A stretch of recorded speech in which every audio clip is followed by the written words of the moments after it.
Hello, welcome to हमारी channel. अगर आपको इस चैनल पे आने वाले वीडियोस अच्छे लगते हैं तो इस चैनल को ज़रूर सब्सक्राइब कर दे और नोटिफिकेशन भी ऑन कर दे ताकि नया वीडियो आते ही आपको पता चल जाए और आप उसे मिस ना कर पाए। चलो कहानी आगे देखते हैं। अंडरवर्ल्ड लॉर्ड ने फैंशाओ के लिए नए कपड़े भेजे थे और कहा था कि आज एक इम्पोर्टेंट गेस्ट आने वाले हैं।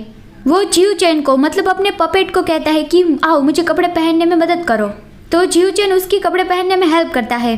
फैंशाओ कहता है कि मैंने कभी ऐसे कपड़े नहीं पहने, मुझे ऐसा लग रहा है जैसे मैंने ये कपड़े किसी के पास से चुरा लिए हो, लेकिन तुम अलग हो, तुम जो भी पहनो उसमें बहुत अमेजिंग लगते हो।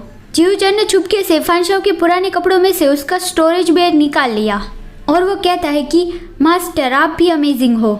तो ये सुन के फैंशाओ ब्लश हो गया और वो सोचता है कि वो कितना स्वीट है, मैं तो एक पपेट की वजह से ब्लश हो गया। और वो जियो चैन को कहता है कि तुम यहीं पे ही रहना और खुद को छुपा लेना, मैं जल्दी ही वापस आ जाऊंगा। तो जियो चैन अंदर चला गया, चेयर पर बैठ गया और पर्दा बंद कर दिया। तो ये देख के फैंशाओ अंदर से मुस्कुराता है और बोलता है कि वो खुद को छुपाना अच्छे से जानता है और वो मन में बोलता है कि वो बहुत ज़्यादा ही क्यूट है। मैं बेवकूफ़ कहलाऊंगा अगर ये रियलाइज़ ना करूँ कि वो कोई आम पपेट नहीं है, लेकिन मैंने खुद अपने हाथों से उसे बनाया है। आखिर मैंने कहाँ गलती कर दी है, या फिर क्या मेरी पपेट को किसी ने पजेस कर लिया है? जो भी हो, मैंने उसके लिए यहाँ जाल बिछा दिया है, देखता हूँ वो इसमें फंसता है या नहीं। और वो बाहर चला गया। अंडरवर्ल्ड लॉर्ड ऊपर देखता है और कहता है कि वो आ गए। पहले वहाँ पे बहुत सारी ब्लैक बटरफ्लाइज आई और उसके बीच में से ज़ुओयू आया। अंडरवर्ल्ड लॉर्ड उसका स्वागत करता है।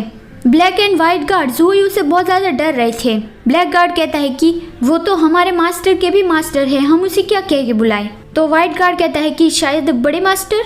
अंडरवर्ल्ड लॉर्ड ज़ुओयू के सामने घुटनों पे बैठ गया और कह रहा था कि आप जब उस पाताल में कैद थे तब आपने हमें ऑर्डर दिया था कि जब आप वापस आए तब हमें प्रिपेयर रहना है, तो हमने सब कुछ प्रिपेयर करके रखा है। मैं जानता था आप एक दिन ज़रूर वापस आओगे।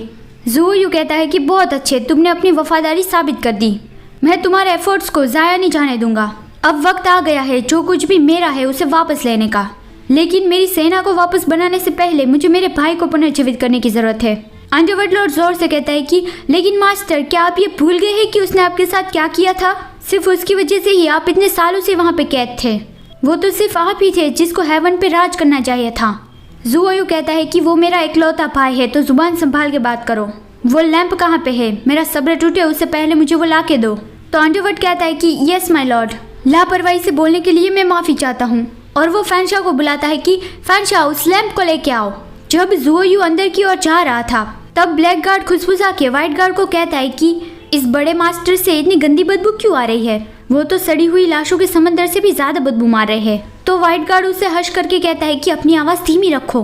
फैंशाओ उस लैंप को लेके आता है। अंडरवर्ल्ड लॉर्ड कहता है कि इसे इस मास्टर को दे दो, वही इस लैंप के ऑनर है।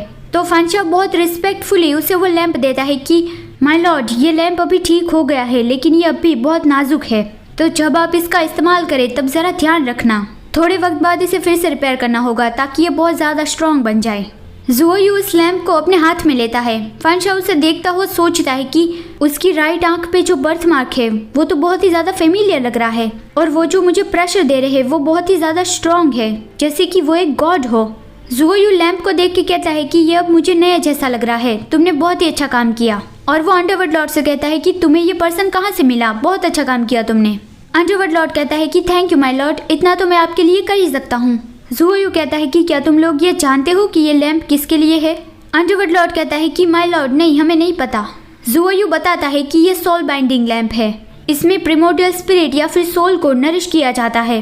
मैं ये कहने की ट्राई कर रहा हूँ कि इस लैंप में ऑलरेडी ही एक प्रिमोर्डियल स्पिरिट था, लेकिन अब वो इसमें नहीं है, कहाँ पे है वो?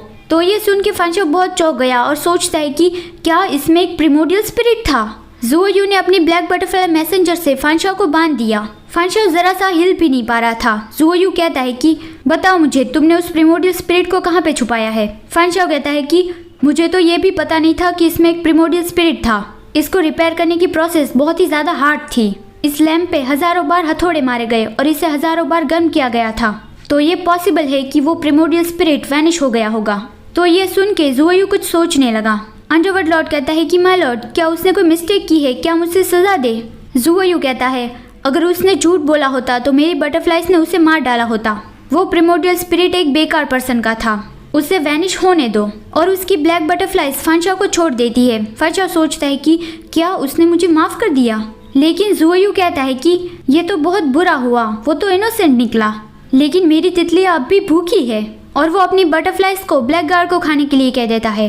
सारी बटरफ्लाइज ने ब्लैक गार्ड को पूरा कवर कर लिया। ब्लैक गार्ड तो चिल्लाता रह गया और व्हाइट गार्ड ब्लैक गार्ड के लिए डरने लगा। ज़ुओयू जाते हुए कहता है कि मैच करने के लिए आई एम सॉरी, और वो ब्लैक बटरफ्लाइज के बीच गायब हो गया। फांशा देखता है कि उसकी बटरफ्लाइज तो आत्मा को खा जाती है। ब्लैक गार्ड तो पूरी तरह से वैनिश हो गया। अब मुझे याद आया, वो पर्सन तो हेवन जैसा ही दिख रहा था। आखिर वो था कौन, और लैंप में आखिर किसका प्रिमोडियल स्पिरिट था। Thank you so much for watching. अगर आपको ये कहानी अच्छी लग रही है तो वीडियो को जरूर लाइक कर देना और चैनल को भी जरूर सब्सक्राइब कर देना। चलिए मिलते हैं अगले वीडियो में। Bye bye.